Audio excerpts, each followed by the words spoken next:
Good morning, everyone. I see a lot of you guys logged on early. Good. I'm excited to be here. Flora, my newest best friend, Flora, is with us. Hey, Flora. She hails from the great state of Maine. I just saw her not too long ago, and so we want to talk a lot this morning about protecting yourself and your family, building wealth. We'll talk a little bit about living benefits, but then also I want to talk about kind of the plight of African Americans and communities of color, and why they should be more protected to build wealth for themselves. But before we get into all that, Flora, why don't you introduce yourself and just kind of let us know how you got started in financial services. Good morning, everyone, and thank you, Greg. Thank you for having me back. So I'm Flora Hall. I am originally from Kenya, moved to the United States I'm coming on 9 years. And this is really where I realized that planning matters, because I literally lifted my family from Kenya with 3 kids and I said, I'm going to move to the US. And I got here and I was considered because I had more than 1 million shillings. But when you do the conversion, when you come to the US, that was $8,000. So where I lived a pretty good life in Kenya, coming to the US and having to find an apartment and having to buy a car and not having 10% down, 30% down, whatever down, that really took me by surprise. And on top of that, I was actually going through a divorce. And so that just compounded things.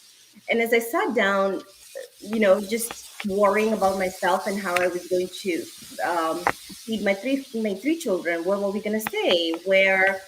What was I going to drive? I remember very well. It was October. I was getting cold. We could walk to the stores, but I knew that in no time I had to figure something out. And so I began to think about, what do people do? Like, what actually do people do? And so I began to do my research, and I came across things like, ask your tax accountant, ask your financial advisor, ask your this. And so I'm Googling these things because I don't come from a country that has this kind of planning. What is a financial advisor? And so I went down the list, and a financial advisor if you Google financial advisor, is mostly described as the person who's helping you invest your millions of dollars. I didn't have that. And so I started thinking, okay, who is the other person that could have helped me? A financial planner. What does a financial planner do? And so I had to go through those painful stages myself of just saving myself and figuring out, what could I have done? What could have prepared me? What I found is that there is no place that says, these are the 5 things that you need to do if you're thinking about getting divorced, or these are the 10 things that you should do when you move to, you should prepare for when you move to the United States. And so I made it my mission to be ready for whatever next thing happens to me. We don't know. Nobody knows what's going to happen to you or your children, what needs you're going to need in the future. So I made it a mission for myself to simplify this process, to be able to reach every single person and have conversations and say, here is what planning looks like. It means understanding your numbers. Your numbers are income. Your numbers are expenses. Your numbers are, wants, needs, wants, and wishes. I want you to think all of those things through. I want us to put them on paper. And I want us to say, here's what we're going to tackle first, because this is what is most important. And so coming up with just a very simplified process of having that conversation, of saying, I love my children. I would love to do something for them. But if I am not here, here is how they're going to meet those needs. So that kind of planning, that is insurance planning. Budgeting. I have an assistant who's just phenomenal in looking at budgets and saying, I don't want you to give up your Starbucks coffee because it keeps you mentally healthy. So here's how we're going to meet that need. All of those things. So we approach financial planning from a very basic level, make it very, very simple to understand and very, very simple to accomplish, and also to become sustainable. When it comes to investing, when we have money, we look at so many different ways. I don't want you to wait until you have millions to be able to build wealth for your family. I want you to start exactly where you are, because that's the choice I had to make. I was like, okay, I'm here. I'm like totally dirt poor. I don't have family. I know one family that I'm divorcing. You can't even begin to imagine how stressful that is. I called my mother every day and cried. I cried because of the weather. I cried because I had to do dishes. I cried because I didn't know where the washing machine was. It was just so crazy. So you are here. You can make those decisions by starting exactly where you are, and Greg and myself and anybody else can help you. And above everything else, I understand. I've been there. I've been that person, and I've come around. Okay. All right. That's a phenomenal story. And so we'll kind of take some pieces out of that story and talk about it. But let's talk to Donald. Donald, why don't you introduce yourself and just kind of tell us why you got into financial services? Okay, great. Good morning. Can you hear me okay, Greg? Yeah. Okay, good morning. Um, Thank you for allowing me to share. I got involved with financial services. It's been over 10 years now. And I grew up in Washington, D.C., in this DMV area. This is a big government area. I actually got into private industry. I worked for Verizon, worked there for 25 years, and was about to retire at the age of 55. And when I was getting ready to retire, I had all these, Verizon would send all these financial people to us to have seminars. They would feed us well, and but I didn't quite understand what they were talking about, and I just wanted more information. I felt like maybe there might be more behind the closed door, if you will. So while seeking to figure out what to do with my retirement, and by the way, back in that day, this was 2015. We had a 401k, we had a pension. I mean, we had everything, great benefits. So while trying to determine what to do, I went on and got my license.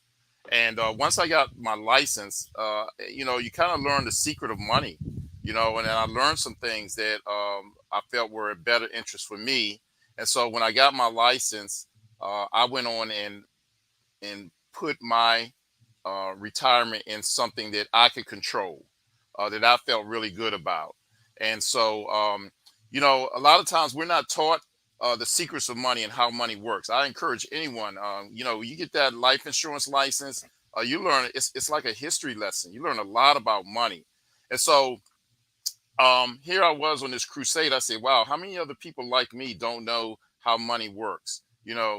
What if I can touch people in their 20s and 30s when they're young? I'm just learning about this at age 55. What if I learned about this earlier? So I've been on a crusade to go around, do financial education, educate people about money, how money works, life insurance. A lot of times in this area, this DMV, we have a comfort zone. We feel like, hey, my government job is giving me life insurance. I'm good.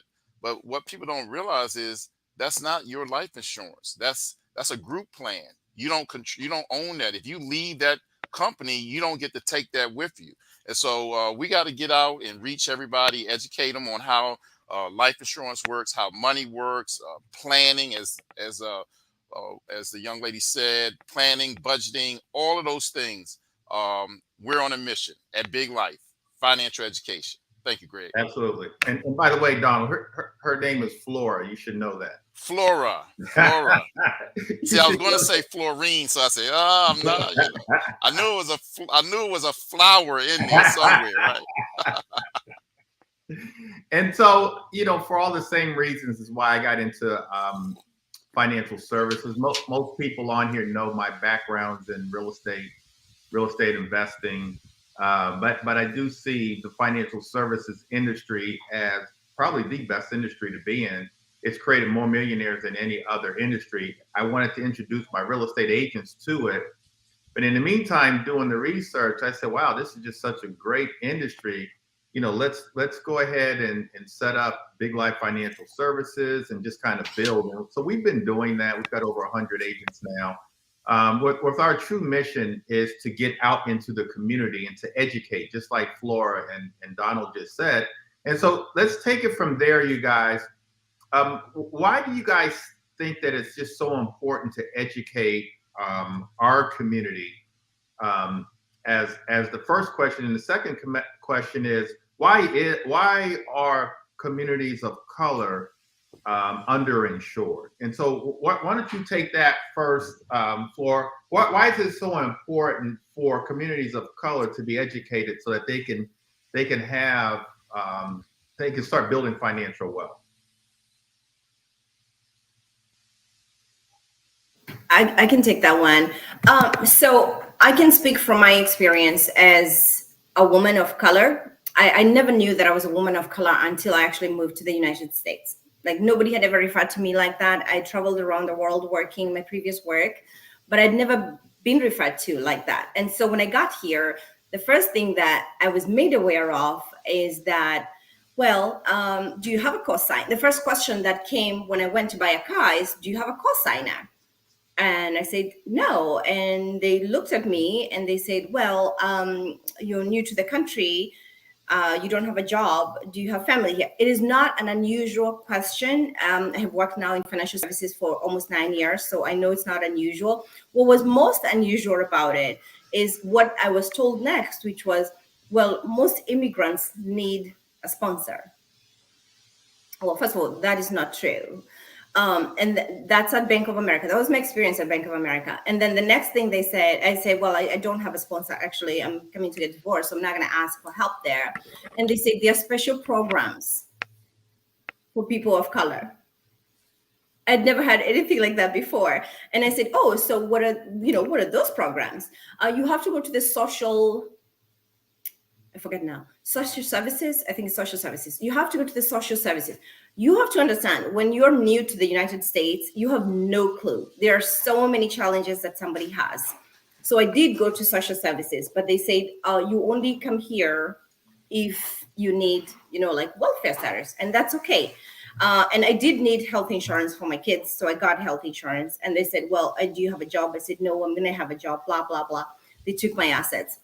And then I entered the financial services industry because I decided to solve this for myself, and I was going to solve it from the inside, right? So I found a job that can help me learn very quickly so that I could do it for me and do it for others. And that's where I really started seeing the discrepancies. Out of every 100 clients I came across, 0 were people of color. Out of every 100 clients I came across, myself as a financial advisor, as a person of color, 0 were people of color. So extrapolate that to however many financial advisors there are in an office. In my office, we were 17. We knew 1 client of color who was a coach for the Yukon basketball. That is so crazy, So I began to think, why are we not reaching these people? Why? It doesn't mean that we don't work. It doesn't mean, like Donna says, that we don't have those needs and we can have access to those secrets.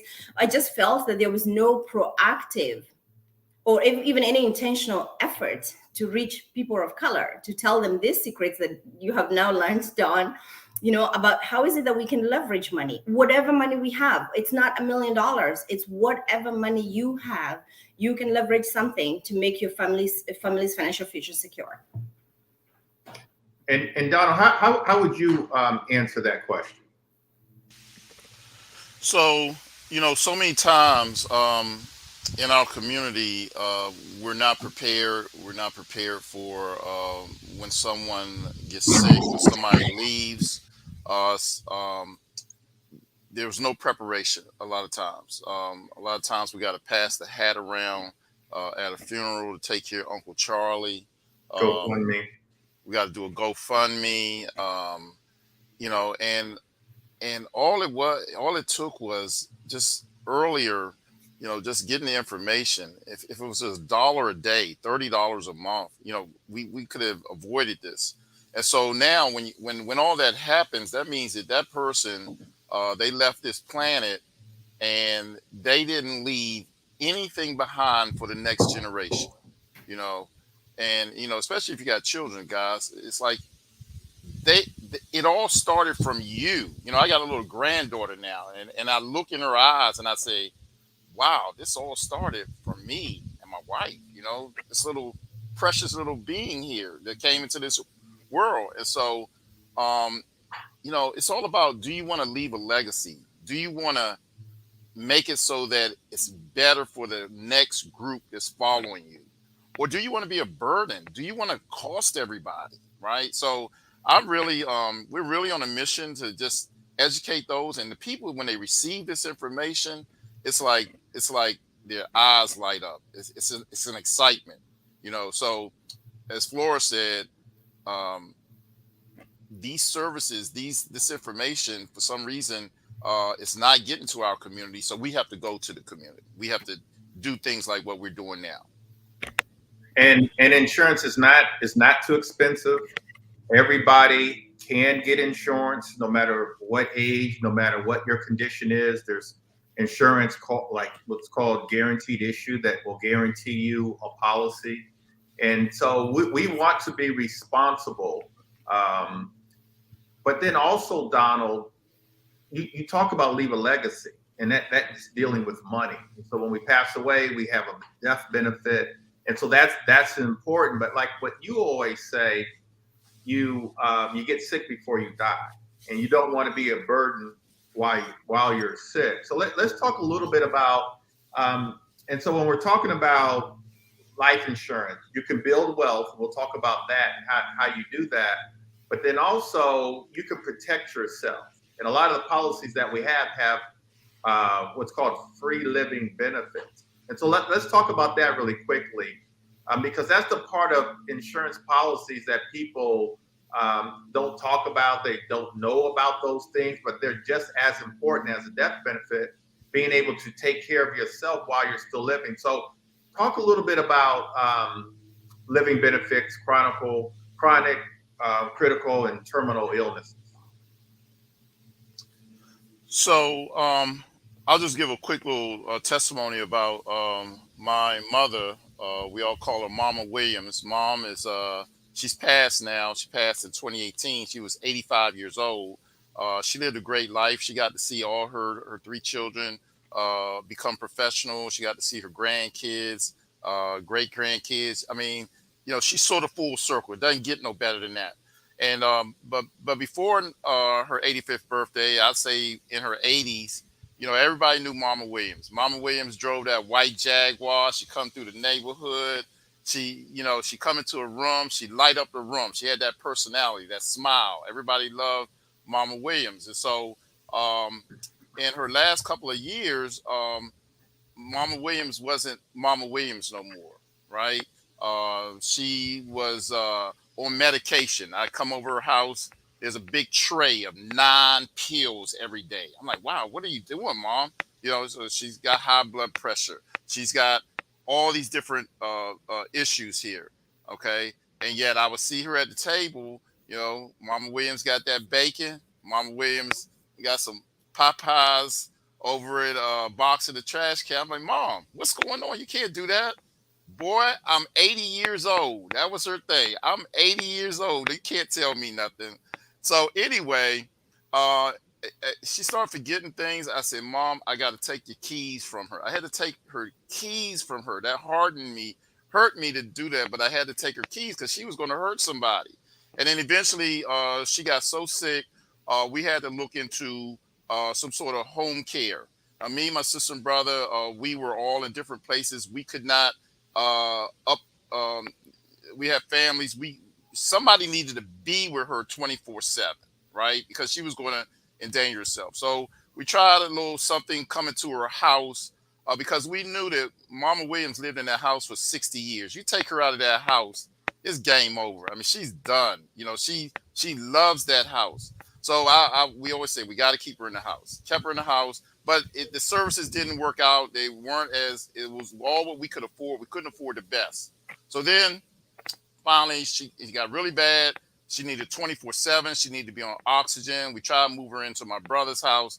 She was unhappy. That didn't work. Next thing you know, she had to go into a rehab, and then she had to go into a full nursing facility. It was an assisted living facility.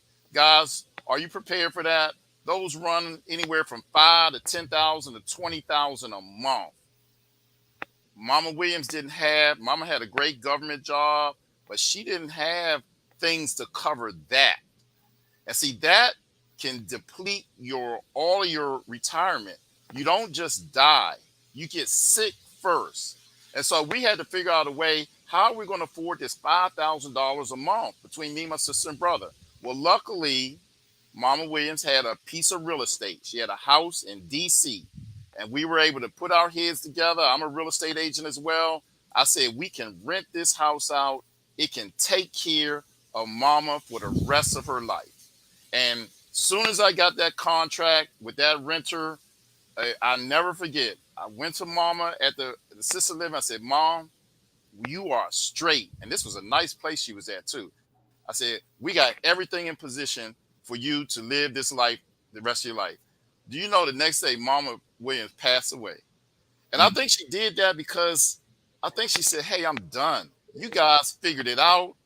You know, now we still have that piece of property Mama left us. So real estate is a great way to leave a legacy. But what if we would have had those living benefits in place? We wouldn't even had to have done that. You know, so while you're young, healthy, you can get these living benefits, because even if you don't even have children, you got to remember this.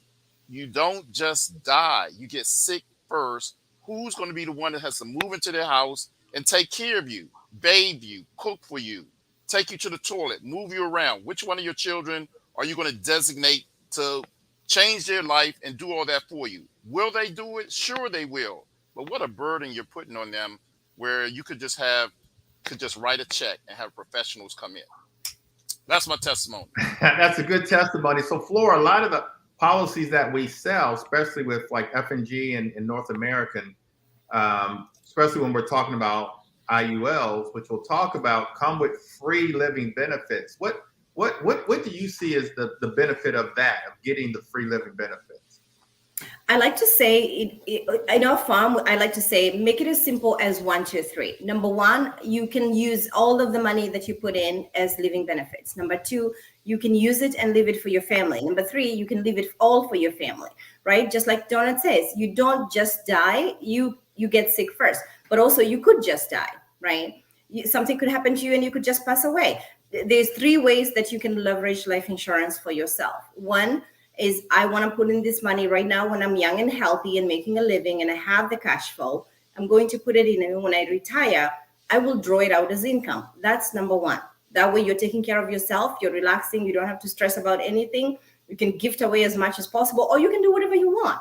Number two, you can make a combination or withdrawal of that and a critical illness. If something happens to you, like Donald has explained about his mom, you can draw most of that benefit away, and if and when you do pass away, your family gets it. Or number three, you could be like my uncle, who practically looked at us and told us, I'm going to die one day of a heart attack.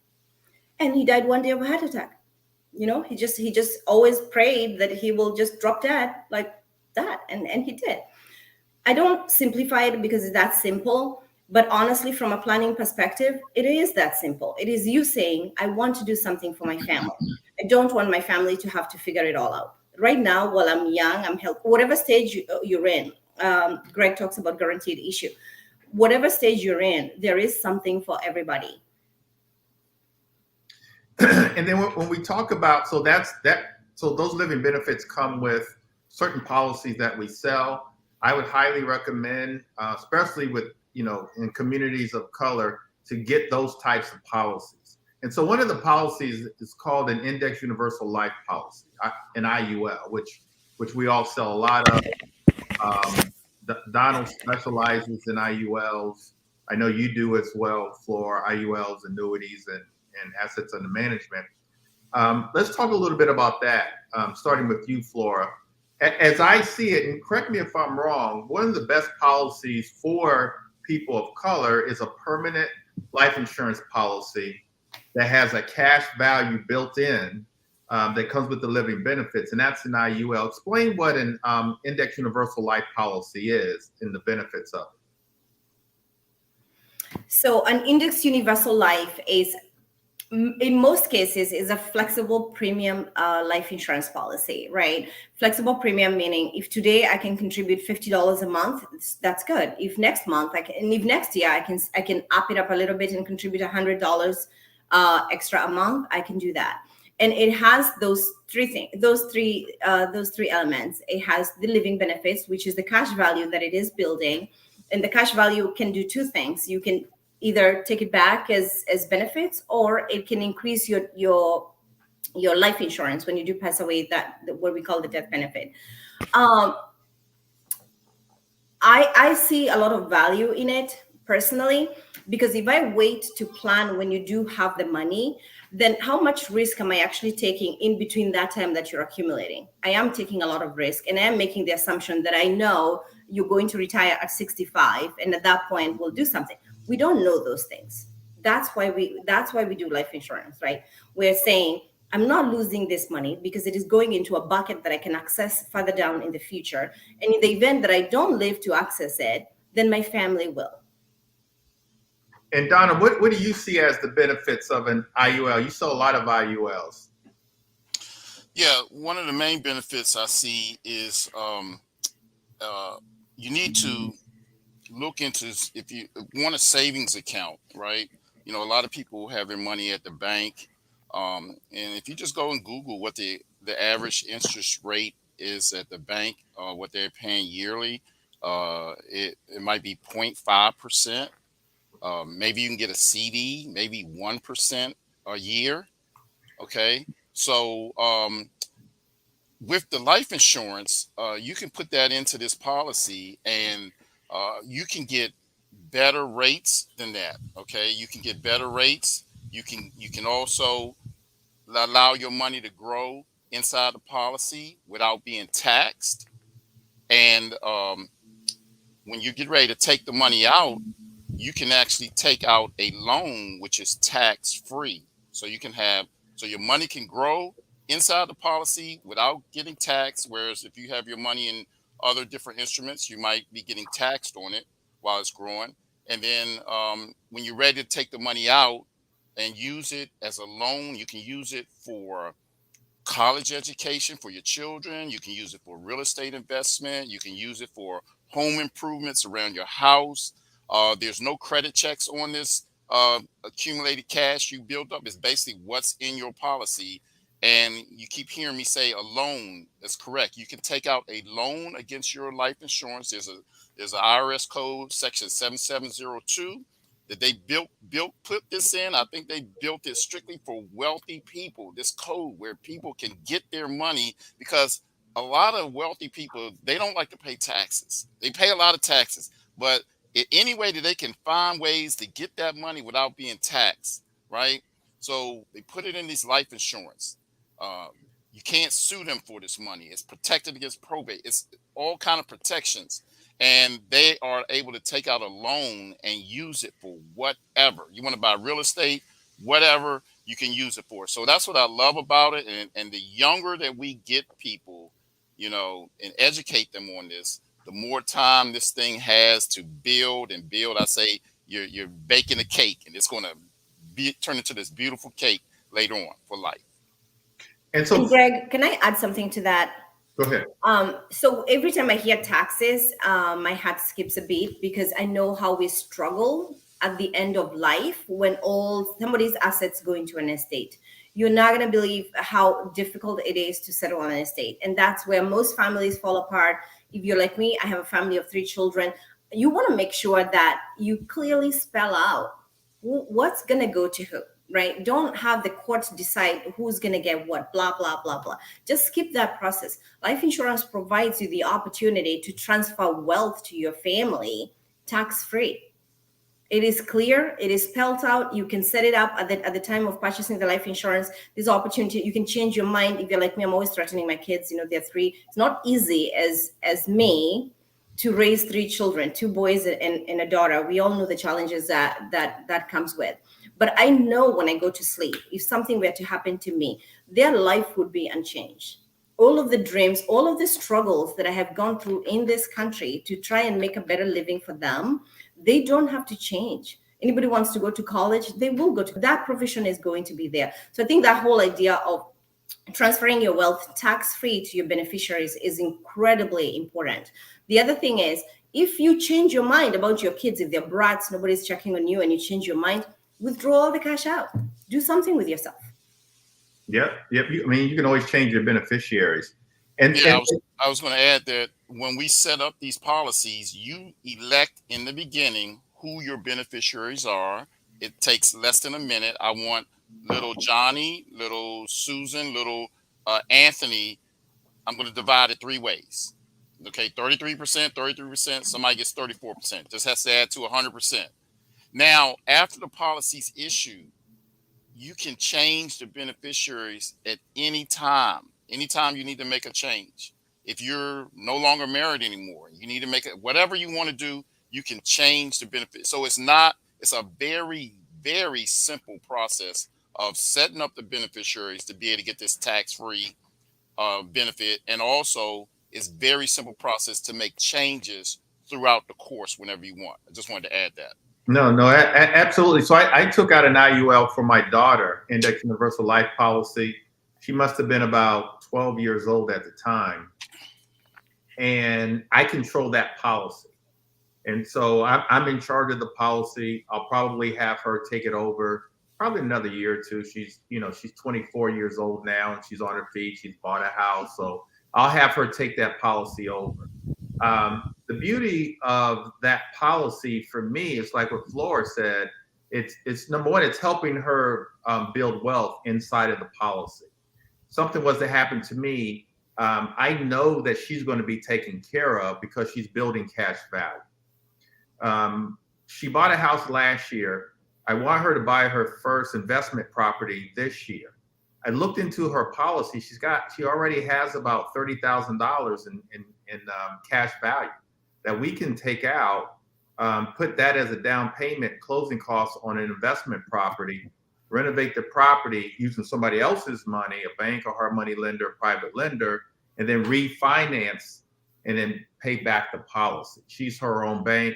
That money came out tax-free. She can charge herself interest if she wants, but it still keeps growing on the original principal. And so that's how you build wealth. You also build wealth inside of a policy by overfunding the policy. And so, Flora, why don't you explain? We did get a question. How do you overfund a policy? What are the benefits of overfunding? And can you fund too much and create what's called a MEC? So I would not overfund the policy. I'm going to go there for a couple of reasons. Once you overfund a policy, you create what is a MEC, which is a modified endowment contract. It means that anything you take out is going to be taxed. That's also the opposite of what we're trying to accomplish. So in terms of overfunding, I would not overfund a policy. I would look into what else can I do with the extra funds, right? What else can I do with the extra funds? So insurance companies also are looking to see, are you buying insurance that is commensurate to your income? Does that make sense? So are we using it as a tax dodge? There's a lot of rules that go into it. You cannot buy more insurance than you are actually worth. Make sense? Mm-hmm. What creates the MEC is you have more money in the cash value than you do the death benefit. You're buying, so yes, you have more money in the cash value. You will always see the cash value as significantly lower than the death benefit in the beginning because we are paying for the death benefit, the cost of insurance. So if you overfund it, you're buying way too much death benefit. It's costing way too much. So the insurance company gets in trouble anyway for charging a person way too much and also selling them an insurance that is way above what they actually require. You have to demonstrate why, if I'm getting $1 million of life insurance, for instance, I have to demonstrate why do I need $1 million? So I have 3 kids. I'm going to send them to college. That's $50,000 a year. So that's $150,000 for 4 years. That's $600,000. So my first $600,000 is documented. This is what I'm going to use to send my kids to college. I have a mortgage. It's $400,000. That makes my $1 million. I am making $50,000 of income per year. Life insurance allows you to replace 14 to 15 years of income. So there's my next $600,000. I cannot go to an insurance company and say, I want a $2.5 million policy. They'll say, oh, let's work back the numbers and let's see how you arrived at $2.5 million. Just because you can afford it does not mean that you should get that much. Does that make sense? Then we are turning that into a taxable asset, which we don't want to do. And so what's the alternative? Let's say that I'm putting money into a policy. I'm paying, let's say I'm paying the premium payments. Let's say the premium payments are $200 a month. I want to put in some extra money, so I'm overfunding it. I eventually overfund to the point that I've created a MET. I've got to pay taxes on the overage. Depending on how much I have to pay, because it's still growing. Even the overage is still growing. What's wrong with that? I just want to debate. That's all. So you will find it hard to find an insurance company that accepts you to buy a Mac, because then they're held responsible too for making sure that they're continuously reminding you that you need to pay your taxes. I would give someone the alternative. If you have, let's take a typical scenario, a couple with 2 kids, right? Couple with 2 kids. Spread your life insurance premiums across everybody. Okay, that if you have $1,000, I'm just throwing a number. If you have $1,000 a month to spend, pay the most on the person that earns the most. Because if that person were to be removed, then the family has to completely reorganize themselves to try and still maintain their quality of life, right? So spread it that way. Then the next life, and then whatever difference you have, paid for the children, because ultimately we're doing this so that we can leave our wealth behind. We can leave something behind for them, give them a head start, just like you're doing. So it's still all going to insurance. You just have 4 different strategies. That makes sense. Donald, you want to jump in? Yeah, I just wanted to add something. With the IUL, it has you have about 3 different payment options. It's a flexible premium, as Flora said. It's flexible. You have what's called the minimum payment, right? Minimum payment, that's the least amount you can pay to keep this policy in place for approximately 10 years. They'll give you that. That minimum payment is great. And let's say you lost your job or something happened and you needed to reduce your some of your bills. You can lower your payment and still have the insurance. Then there's what's called the target premium. This premium is what is paying for the life insurance that's going to make it last for 100 years, right? It's just basically covering you with life insurance. Then there's what's called the overfund. I can overfund. The insurance company has this software that it will allow you to put in the maximum premium that you can put in without it becoming a MEC, without it being taxed. That's what we call overfunding. Overfunding is good when you design it correctly, because let's say the target was 100, but they allow you to pay up to, let's say, $175 every month. So that extra $75, it could have been going to your good friend, Mr. Banker, and he's going to take good care of you guys because he's going to give you 0.05%. Or you could say, let me put that extra 75 in the life insurance and maybe get 4 or 5, 6% or whatever, right? And so when we say overfunding, you can properly design the insurance.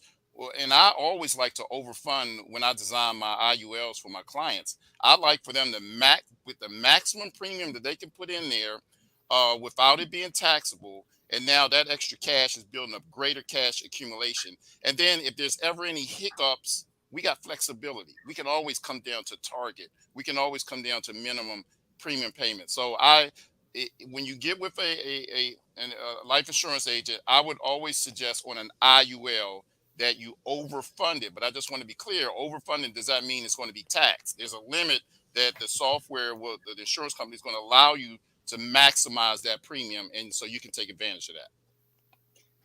And if you guys want a better explanation, to get a free quote for an IUL, you can always go to biglifefs.com, request a free quote.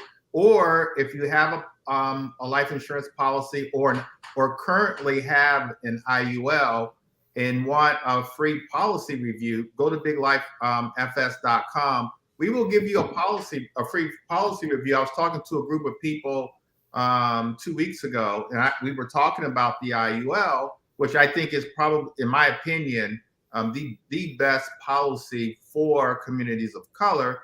and they didn't have the free living benefits with their policies. And so they wanted to get a policy review.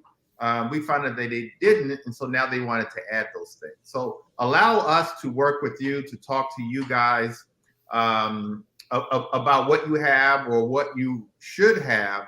I was sold many years ago, 25 years ago, a permanent life insurance policy, a term policy, because the person that I talked to, that's all they were selling at the time, and that's all they knew. I outlived that policy. 5 years ago, I outlived that policy, and they didn't keep up with me. They didn't, they weren't calling me once a month, once a quarter.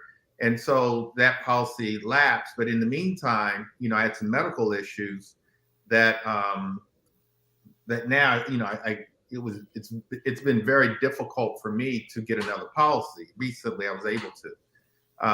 But in my opinion, for communities of color, an IUL is probably just the best policy to get because it's permanent insurance.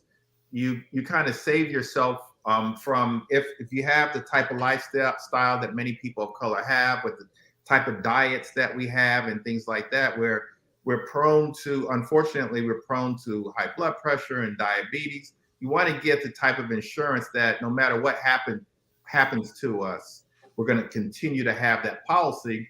But then also, I was told that get the temporary insurance is cheap, and then invest the rest of your money, which I did in real estate, but most people don't. And so with the IUL, you have the protection, but then you're automatically building wealth because your monthly payments, part of that monthly payment is going toward your death benefit, but then the other part of their payment is going towards your cash value. And then as the years go on, the majority of that payment goes towards the cash value. Let's shift gears a little bit. In communities of color, Flora, what's important about asset preservation, preserving one's assets? Talk to us a little bit about asset preservation. So when we talk, maybe perhaps I want to break down assets. So when we talk about assets, we are talking about retirement assets. I can say cash, any assets that can be turned into liquid, like liquid cash. That would be your retirement accounts. That would be your savings. That would be your investments that you could turn into cash. There is different strategies to preserve those assets. And when we use the word preserve, we're making the assumption that the individual or the client would like these assets to never run out, hence preserve, and also to be transferred. So when we use the word preserve, we're thinking, I never want to run out of these assets, meaning I want to be able to take care of myself. And then I also would like to transfer some of the assets. I'm not sure, Greg, you want me to talk about strategies to do that, or? You can just touch on it just a little bit. Yeah, so there's different ways to do asset preservation. We use different methods. One, we can throw all your money into the market and say, well, let's see what happens. That's not preservation as far as I'm concerned, because we have no control of what happens in the market. So we use things that we can control. We use a strategy called indexing. Indexing means we're going to use a portion of your assets and track a certain index. It could be the S&P 500. It could be whatever index that you and the advisor feel is good enough for you. And we would say, we're going to take this money. We will preserve. I want to repeat that word. We will preserve the principal, which is the amount of money that you give the advisor or your agents to work with. We will preserve the principal from any downturns possible. And we will track a certain index up to a certain percentage. Almost all indices come with a certain percentage. And you will get credit, interest credit. You will earn as much as the index earns up to a certain percentage. So for example, if you give us $100,000 today, I'm just throwing numbers for reference.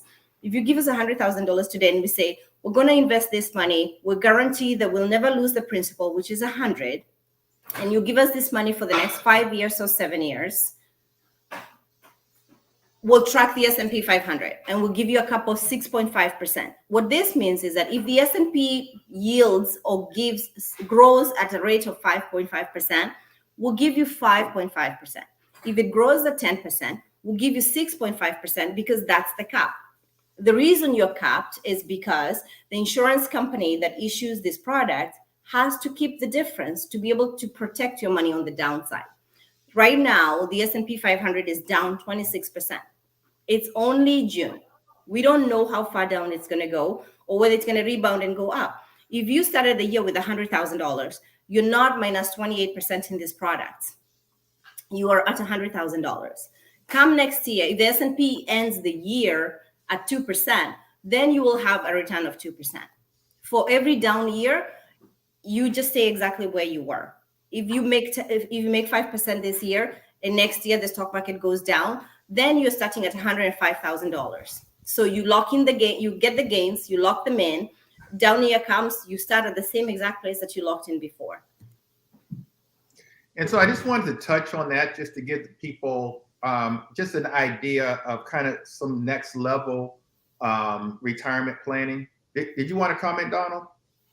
No, well, the only thing I would just add is that it's a great strategy, especially when you talk about our community. A lot of times we'll have that kind of extra money just sitting in a CD, I challenge everyone, go Google the average rate of a CD, right? Maybe 1%, 0.8% a year. And they, oh, by the way, and they want to hold your money for 5 years to get 1% a year, right? We're going to hold it for 5 years. Where what Flora just talked about, the potential of being able to get 5% a year, right? And if the markets are down, there's no loss to you. You stay where you are. Markets go up, you go up based on, and there's a cap limit. So it's just making money sense. And you only know what you know. This is what I always tell people. You only know what you know. Sit down with someone. Doesn't mean you have to get the plan with them. Sit down with an advisor. Get it on paper. Don't just sit with one person. I always say sit with 3 people. Every time I was just getting a fence built. And before I got the fence built, I didn't know anything about a fence. You know, I knew what I wanted, at least I thought I wanted. So I had about 5 different contractors come in here giving me estimates. And it's amazing how the ranges, different what one person recommended over another. But by the time that 5th person came, I was an expert on fences. I knew exactly what I wanted. So it's a matter of just sitting down, receiving the information, and then it's going to all make sense to you.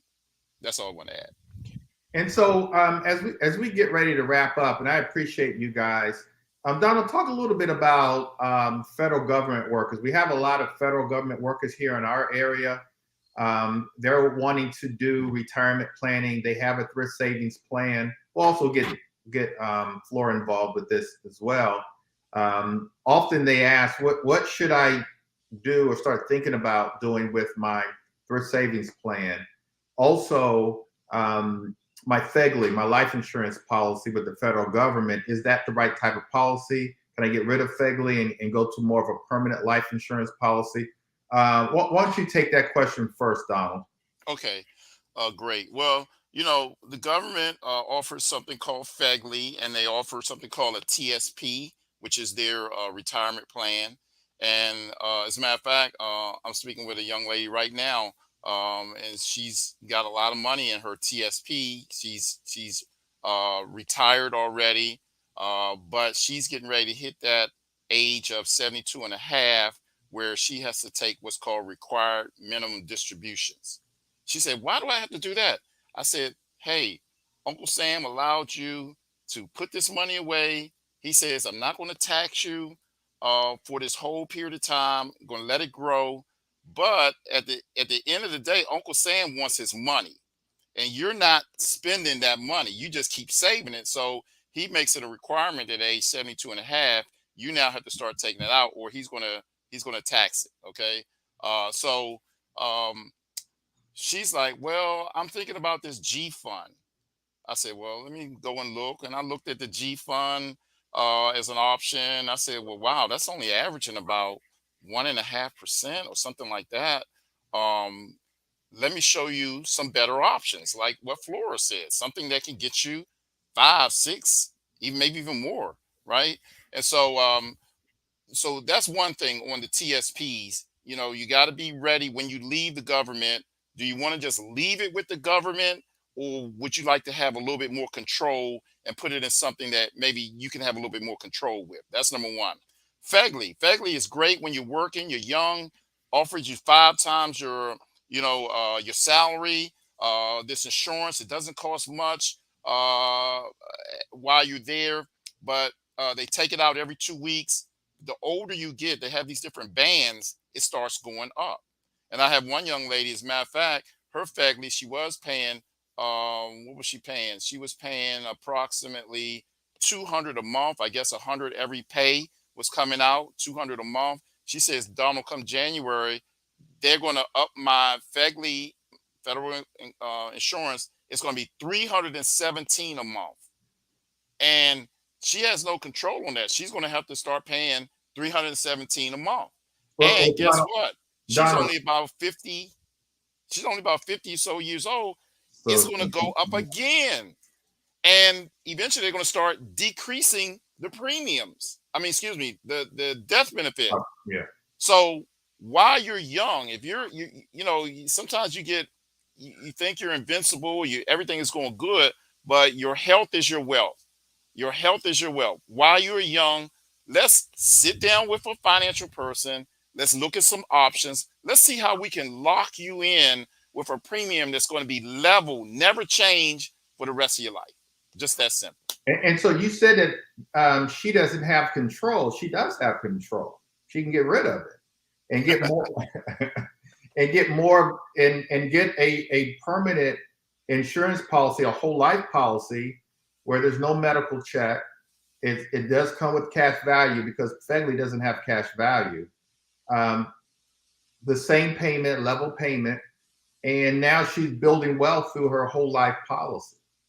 And so she does have the control. I think what a lot of federal government workers think is that they have to have Fegly. It's mandatory. They don't have to have Fegly.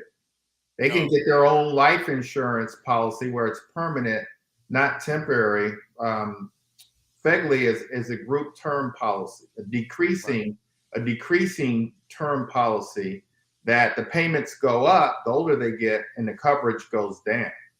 They can get rid of that and just get a whole life policy. They can even get an IUL, honestly, that still has level payments, cash value, living benefits, all those things. Flora, a federal government worker is getting ready to retire, thinking about retiring, thinking about retirement planning. They've got $500,000 in their thrift savings plan. Every case is different, but in general, what type of advice would you give that person?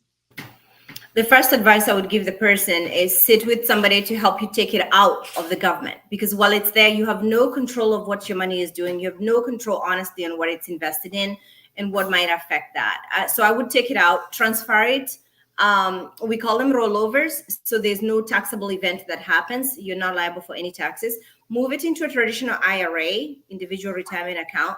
And then from that place, we can have the conversation and we can say, okay, we're going to do asset preservation using this index for this portion, and we're going to do this with this other index for this portion. You have more control when it's in your hands than when it's at your former employers. I would certainly recommend a rollover right away. Yeah, and so I do get this question a lot. A lot of my college friends, high school friends are federal government workers. They ask me, what am I doing with this money? Am I putting it in an annuity? What's an annuity? Are there different types of annuities? How do you answer that question? So yes, there are different types of annuities. An annuity is basically a tax sheltered asset. That's what an annuity is. Everything you put in an annuity grows tax deferred, right? So if you Tax deferred means you don't pay taxes until you take it out. If you're using money that is already in your checking or savings account, that's called a non-qualified annuity. Non-qualified means the money that you're putting into it has already been paid for taxes, but what you put in grows tax deferred. When we start taking the money out, it's a return of, considered a return of premium. You only pay taxes on the growth, right? On the interest, right? If you take your government your qualified account, which is your employer's 401k or TSP, that is called qualified, right? Qualified because it has not been paid for taxes. When you put it into an annuity, also it grows tax deferred. So annuity simply means something that can grow with you for the rest of your life, for as long as you like, tax sheltered, tax deferred. So there's various kinds of annuities. I'm only going to talk about three. There's a variable annuity. It just means that annuity, we take the money, it's growing tax deferred, but we throw it straight into the market and it does what the market does. So that fluctuates, right? If the market goes up, it goes up. The market goes down, it goes down. Because of that, it comes with the highest cost. Most of variable annuities will charge you anywhere between 3.5 and 4.8%. I think if you're retiring, we're looking to spend less, or pay less or pay nothing actually, to have our money safe and growing. The second kind of annuity is a fixed annuity. Most people will be familiar with it from a CD perspective. A CD, you put a CD, you have a certain time and a guaranteed rate. So maybe a 3-year CD, like Donald was talking about, a 0.5 or 1% max. A fixed annuity has the same exact features. You get they come in 3 years, 5 years, 7 years, 10 years, whatever. Fixed rates, fixed amount, maybe 2% for every year for 3 years. This is simple interest. It's not compound interest. So if it's 2% per year on 100,000, it's 2% on 100,000.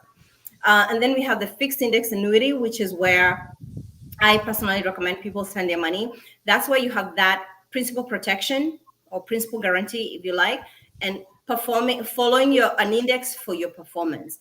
So if the stock market goes 5%, you get 5%. If it does 10, whatever the cap may be. Caps change. So right now, because we're in a rising interest rate market, most caps are 8.5%. Every time we have a depressed stock market, the next 2 years will be a strong rally. We have seen this in the past. So anybody who has money right now, that's the place to park it.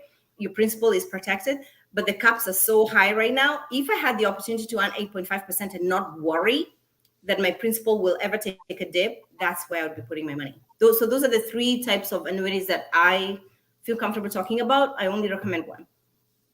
Okay, and then you can also take your money out once a year. So yes, all annuities have a feature called 10% liquidity feature, which means that you can take 10% penalty free. Because of the contract, just like CDs, because of the contract, the 5-year, 7-year, 10-year contract, the insurance company is saying, we understand you might need some money and need it quickly. You can take 10% and we're not going to penalize you for breaking the contract. Now, you don't get penalized. In the event that you have a critical illness need, or if you get hospitalized, in the event that you have a long-term care event, which is where you cannot perform 2 of the 7 daily activities of daily living, you can begin to draw down your assets up to 80% at no penalty. That's a good point. That's a real good point. So some people tell me, well, I don't want to fix my money because what if I need it? What if something happens to me and I need the money? Insurance companies have thought all of those things out, and they have those provisions. Did you have a comment, Donald? Yeah, I just wanted to add that yes, these annuities are backed by insurance companies, right? And some of these insurance companies that we are partnered with and contracted with have been in business for over 25 years, 50 years, 100 years. Some of them have been over 100 years. And I just want you guys to think about that, how strong that is.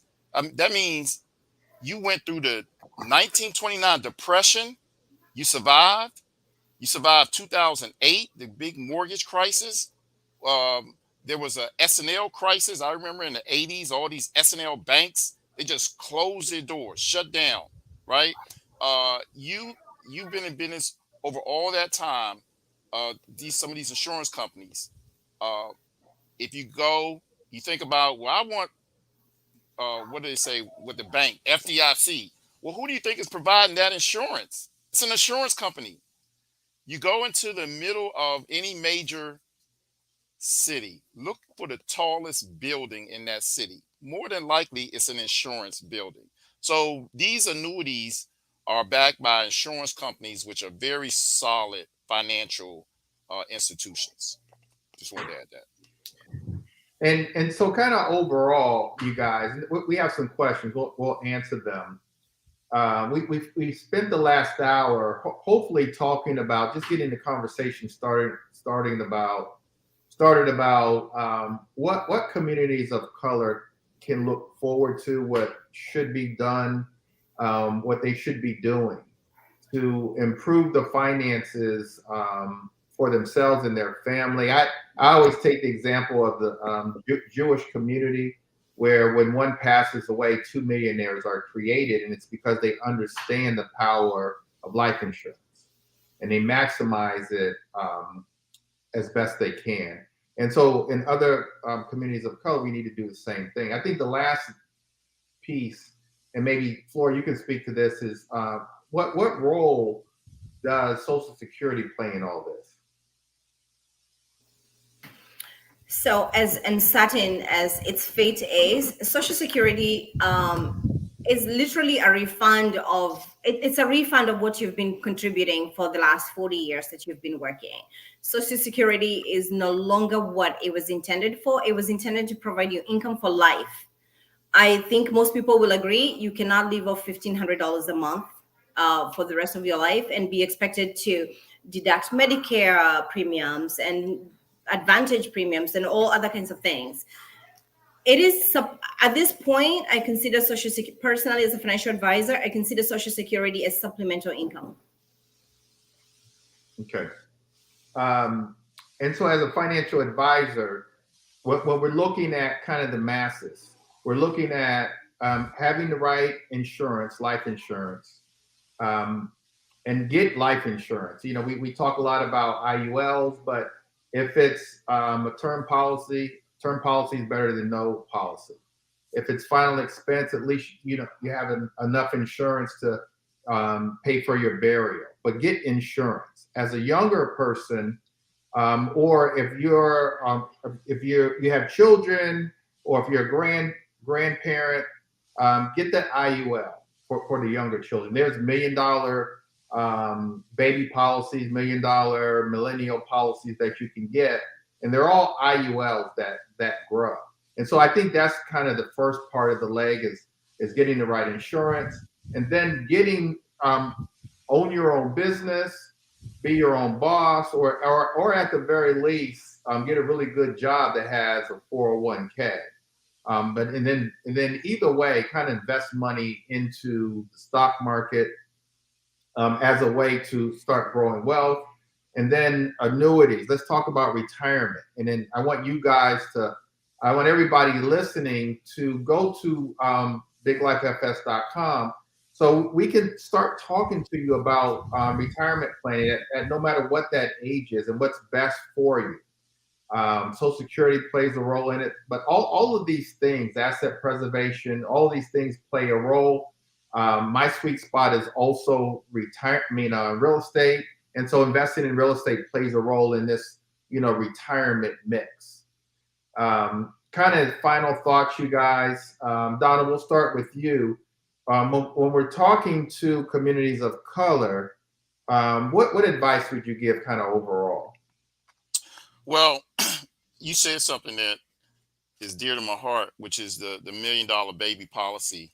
And it starts with that newest, that youngest addition to the family. You're born. You're born. Hopefully, you're born healthy. That's the best time to put a policy on a child. Sometimes people think that's taboo. No, I don't want to put life insurance on my child. But what wealthy people understand is life insurance is designed for if you live longer. The longer you live, the more value is on the life insurance policy. The longer it's for longevity, right? I got a grandmother. She's an agent in Texas. Every time a grandchild is born, she opens up a little policy, $25 a month. She's the owner of that policy. She controls the cash in that policy. Later, when those kids are teenagers getting ready to go to college, they need a little money, some book money or whatever. She can just pull from that policy and provide funds that are needed for those grandkids. So we can set up $1 million baby policies for and grandparents. As a grandparent, I know all of a sudden you got a little extra. You got a little extra that you could do for your grandchild that maybe you couldn't do for your child. I don't know what it is. Something was different about your children and then your grandchildren, but you got a little extra. Hey, you can open up a policy. You are, as the grandparent, you control all the assets in that policy. That could be used for cash for college. Let's say your grandchild gets a scholarship and they don't need the money for college. Well, maybe you need a new vet. Maybe you want a new addition to your house. You are, as the grandparent or parent, you own the cash accumulation in the policy. Now, a beautiful thing is you can always turn that policy over to the young child when they get adult age and they're responsible. And now you really just set them up. But get it on your children as young as they are, while they're healthy. So many times I run into situations where we cannot insure the child because they came down with some sort of illness, sickness. And by the way, guys, in today's world, when you just look at what's going on in the United States, I mean, you can just be anywhere. You could be in church, going to service, and something catastrophe happens. So we got to get everybody protected, and that's what that would be my main voice message is: let's get everybody protected, especially the young. What about you, Flora? Kind of final words. What advice would you give? So for me, the first thing I would say is please, please, please talk to someone, right? Don't try and do this in your head. It is complicated. Don't Google, don't do all this kind of stuff. Talk to somebody. We are trained. We understand these things. We have so many options that are applicable to your individual situation. Pick up the phone, drop a note there, say, let's have a conversation. I promise you we'll find the money that will help you find the solution that is good for you and your family. Okay, good. I want to thank you guys for being here. We've got a couple of questions. Flora, go over the 3 types of annuities one more time. So there's a fixed annuity, which works parallel to a bank CD, fixed term, fixed rate. For instance, 3-year CD at 1% per year. You put $100,000, you get $1,000 in interest at the end of the year, another $1,000 the next year, and $1,000 the third year, right? You've got a fixed index annuity, which invests your money in the market, tracking an index, has principal protection, and has a limit to how much you can earn. Right now, the fixed index annuities have all raised their rates because we're in a raising rate environment. Most of them are giving caps of 6.5 to 8.5%. That's great. For somebody who says, I have this money, I don't need it over the next 7 years. I know I can pull out. You have the confidence you can pull out 10%. That's where I would put it. And then we have variable annuities. These are referred to honestly as naughty annuities. They cost the client the most amount of money, and they don't necessarily offer the end result that you're looking for. They go up as the market goes up, and they depress as the market depresses.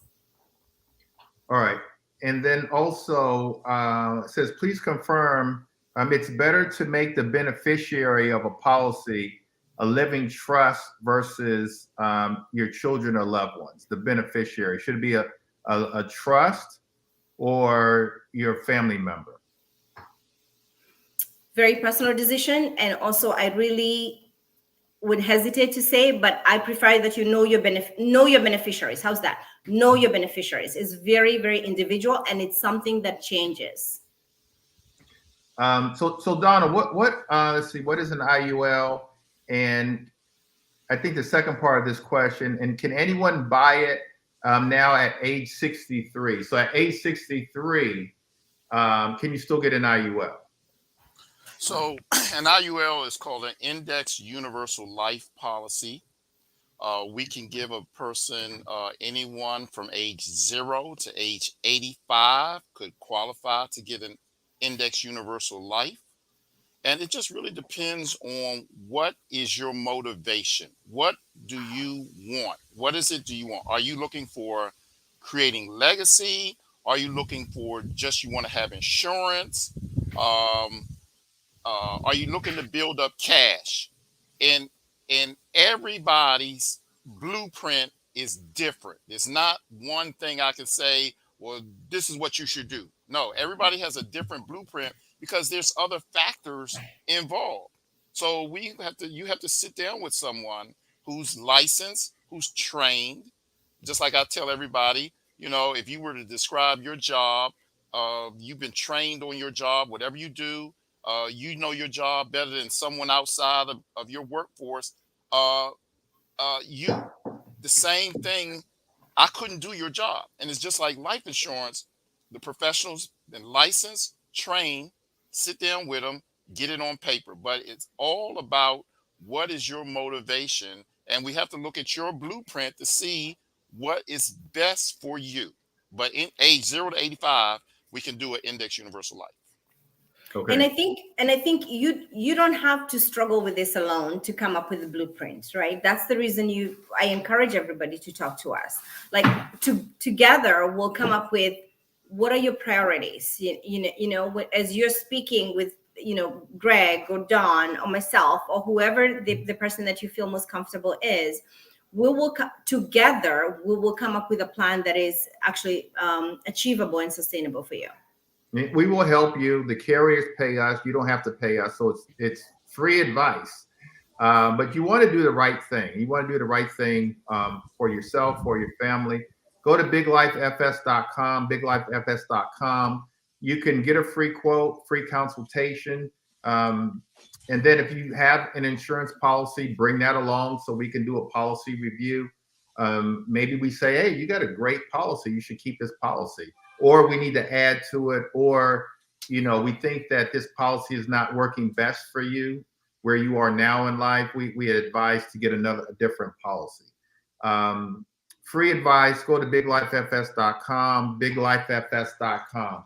All right, you guys. Donald, happy Father's Day. Happy Grandfather's Day. It sounds like you love your grandkids more than you love your two boys. Well, she's a little, notice I say she, this little diva, this little princess. She's different. She's strange. She's different from my boys. And so she's got me wrapped. I'm done. Yes, whatever she comes in the house, Your Highness, what do you want? Okay. Game over. Game over. Well, happy Fathers to you both. Thank you. Thank you. Flora, thank you so much for being here. You guys, we hope to have Flora down here very, very soon. We're going to do an event in person where it's either going to be a breakfast or a free dinner for you guys. You can come in and ask questions. Everyone here will be sending out that information. We should be doing that I think it's within the next 30 days, something like that. I think August 6th. Of the first week of August. Yeah.